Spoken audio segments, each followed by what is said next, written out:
Usually if you turn up on that show, it is not good for you.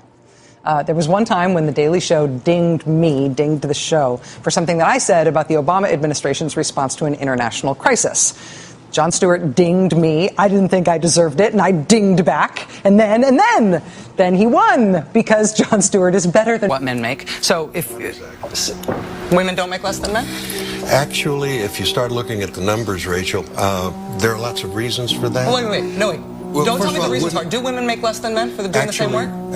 No, because... Wow. Okay. Well, for example, men work an average of 44 hours a week. Women work 41 hours a week. Men go into professions like engineering, science, and math that earn more. Women want more flexibility. Listen, this is not a math is hard. No. Yes, it is, actually. No, it isn't. Well, listen. If so, let Rachel make her point. Every greedy businessman in America would hire only women, save 25%. Not long ago, we showed you the viral clip where Jon Stewart absolutely lit into Rachel Maddow over what he clearly sees as her ongoing obsession with Donald Trump. But what we didn't show you was the full backstory, because believe it or not, this wasn't some one-off spat. Stewart and Maddow have been throwing jabs, directly and indirectly, for years. And today we've got the receipts. From early TV appearances to tense media moments, we're going to unpack the friction between these two high-profile media voices. Spoiler, it gets heated. So if you're into no-filter political drama, buckle up and hit that subscribe button while you're at it. You're not going to want to miss this deep dive. Here's what makes this whole feud interesting. Both Stewart and Maddow are technically on the same side of the political aisle. So you'd think there would be a sense of camaraderie. Not so much. Over time, their differences have turned into visible tension.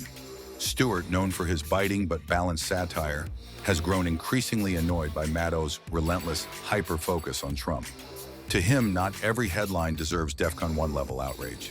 Maddow, on the other hand, seems to treat Trump like the villain in a dystopian novel.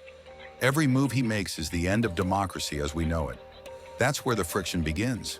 It's not that Stewart is defending Trump, far from it, but he's made it clear he won't join the outrage echo chamber just to score points.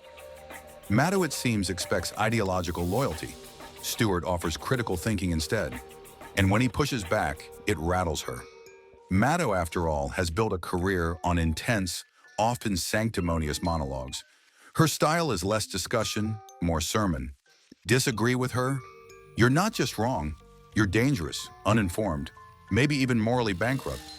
Stewart, meanwhile, prefers nuance over noise. He critiques both sides, even if that means upsetting his own political allies.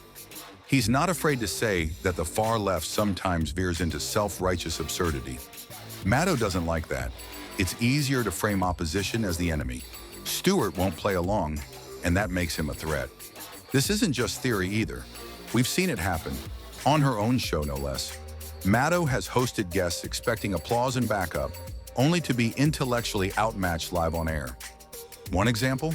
A guest calmly explained why wage disparities between men and women aren't solely the result of sexism, citing hard data from the Bureau of Labor Statistics. Turns out differences in hours worked and job types account for much of the so-called wage gap. Maddow wasn't ready for that. She was expecting a confirmation of her go-to narrative. What she got instead was a lesson in economics, on her turf, with cameras rolling. And it doesn't stop at gender politics. Maddow's hypocrisy stretches into the legal realm too. Remember when a liberal judge helped an illegal immigrant sneak out the back door of a courtroom to evade ICE? Maddow defended the judge. Yes, you heard that right.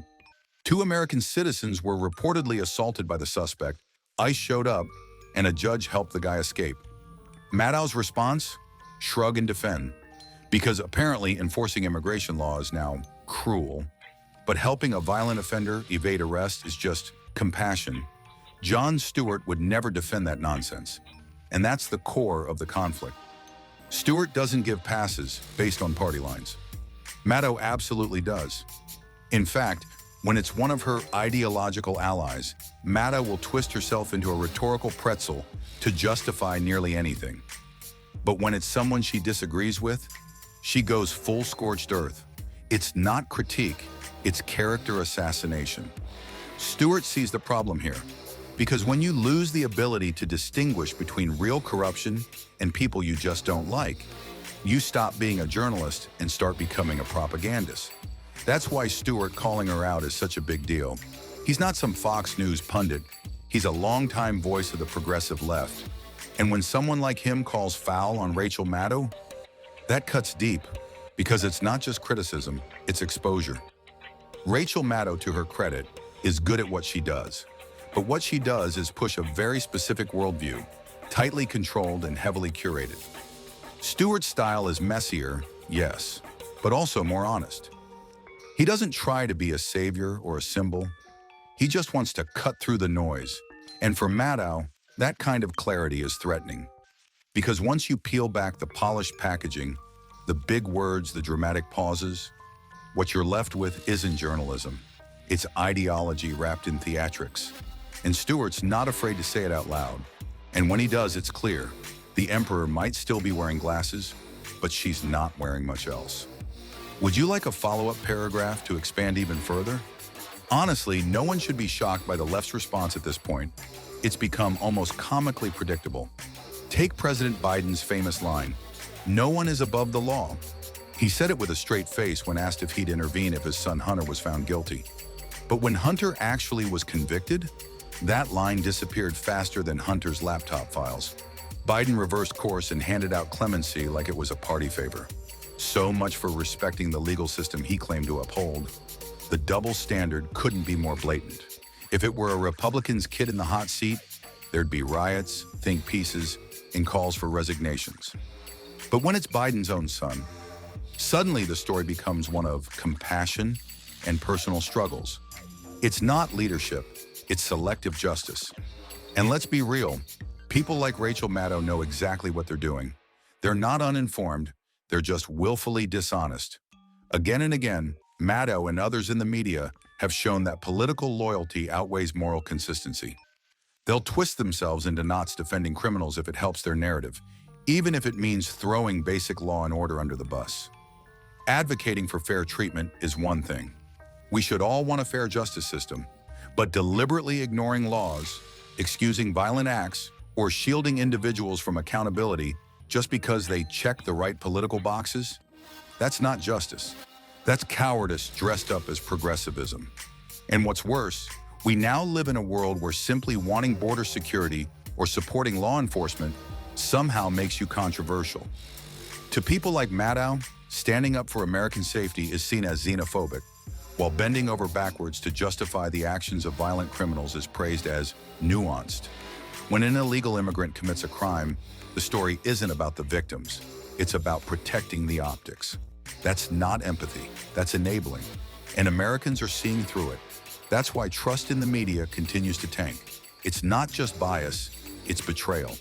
Which brings us back to Jon Stewart. His ongoing jabs at Maddow aren't just personal digs, they're a response to the insanity. While Stewart may lean left politically, he's still willing to call out hypocrisy when he sees it. He refuses to let ideology cloud his sense of reason. Maddow, by contrast, seems stuck in an endless loop of anti-Trump hysteria.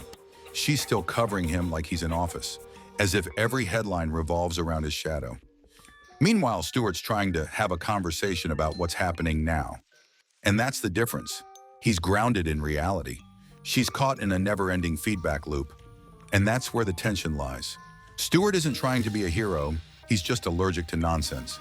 Maddow thrives on outrage and fear, while Stewart pushes back with logic and clarity.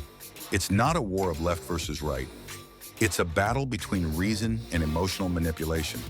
And with more people waking up to the media's games, Stewart's refusal to fall in line has never felt more refreshing.